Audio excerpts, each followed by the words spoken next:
Good morning.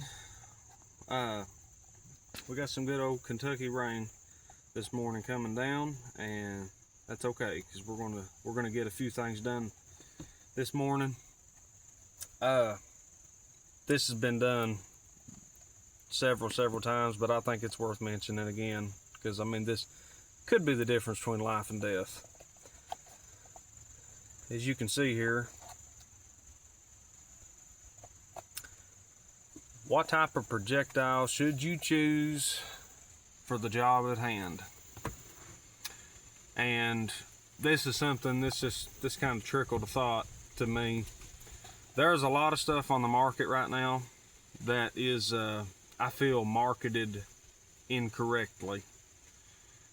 I'm sure that their intentions for this, as it obviously is stating, backcountry defense. Okay, so I don't have one here to show you, unfortunately. That's the closest thing I can show you is the projectile itself. But this is a type of expanding bullet. It's not just a run-of-the-mill hollow point, but I'm not going to get into all that. But this is a type of expanding bullet.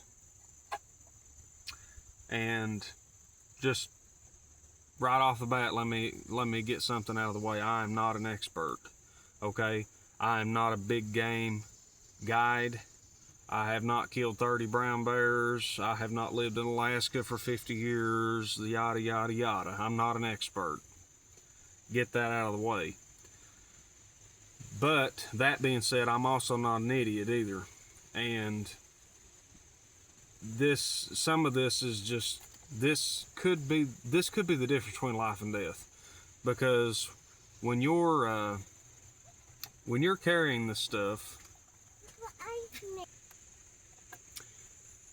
and what you've got in your gun when you're packing and what you consider dangerous territory is of the utmost importance. Because, you know, I'm not a big, and I've made this clear in the past, I am not a big caliber warrior when it comes to arguing about which is the superior caliber and all this other stuff. Now, that being said, I am a big advocate of bigger is better. I'm a advocate of bigger bullets versus smaller bullets. But at the end of the day, the most important thing is the design of the projectile itself. That's just the way it is. And you do not want a expanding projectile of any type when you're talking about dangerous game defense. Because defense against two-legged predators and four-legged predators is completely different. Now, in this part of the country, you know, this is Kentucky. We live in as the South, I guess you could say. And you know, we don't have Cape buffalo, and we don't have brown bears that get to be 1,200 pounds and yada yada. Okay, so there is a lot broader options of defense that you could use in this part of the country. But you got to understand that this is the whole point of be sure of what you need and be dang sure of what you have, because that can make all the difference in the world. Because unfortunately, there has been people that has been attacked and killed by dangerous game because they didn't have the right gear. And just for context, again, I'm not going to go into all this in great detail because I'm not an expert. But at this point, it shouldn't take a moron to understand that you don't take a run-of-the-mill hollow point and throw it in your sidearm and then go marching through British Columbia.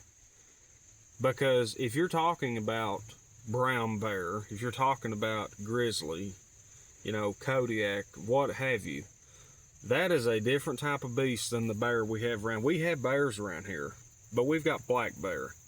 If you found one that was 600 pounds, that would be a record-breaking monster around here.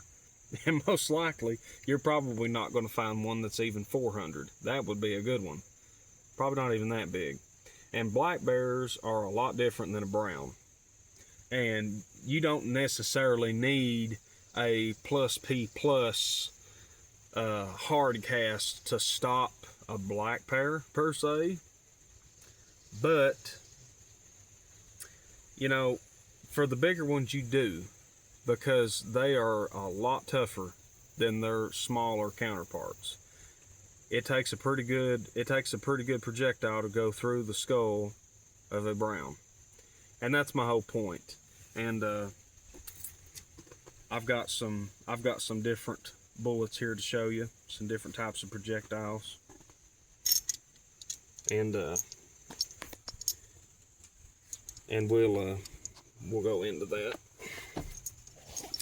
So I am a big bore fan, so we'll use that as an illustration. We've got some 4570 here, and I've got 4 different types. And let's start off with these 2. All right, so with this style bullet, we've got a what they call ballistic tip. And the point of this is rapid expansion, and your penetration is limited. So this makes a good hunting load for most things. And then they also have versions of this for self-defense against 2-legged creatures. And that is a pretty common, I guess I could say. That's pretty common anymore. And then another, probably the more popular expanding bullet, this is a hollow point. Again, expansion. You get a little more penetration with this style bullet than you do the tipped bullets. So this is a good hunting load, and again, the most common self-defense load you're going to find. I don't have a soft point here to show you. Here's a lead. This is a flat nose, but this is just a lead. This is about as old-fashioned as you can get. This is a good all-around use if you want to plink or you want to hunt. These don't really expand that much unless they hit something. If they hit bone, they'll kind of mushroom out, but these do get real good penetration. These are typically moving a lot slower than your modern loads. And then we have a brass flat nose. This is not your first choice if you're hunting per se, because it's not going to expand. If it's all you had and using in the middle of nowhere, you know, choose your shots. You got to use what you have. But this is a deep penetrating style projectile. And like I was talking about earlier, this is the style, whether it's this or a hard cast, what have you. This is the type of shell that you want to use if you are trying to defend yourself against dangerous game, because this will give you a lot of straight line penetration. And that's the point I wanted to make about the different type of projectiles. Choose wisely which one you need, because they all have a different purpose and they all fulfill different jobs, and they're good at the jobs they're meant for, but make sure you choose the right one. So we'll go ahead and end that one. We ain't gonna get too long-winded on that, and just keep that in mind. Choose the right bullet, choose wisely, and it should get you back home safe and should fill your tags good. So we'll end it right there. Just a little quick note, and y'all have a good one.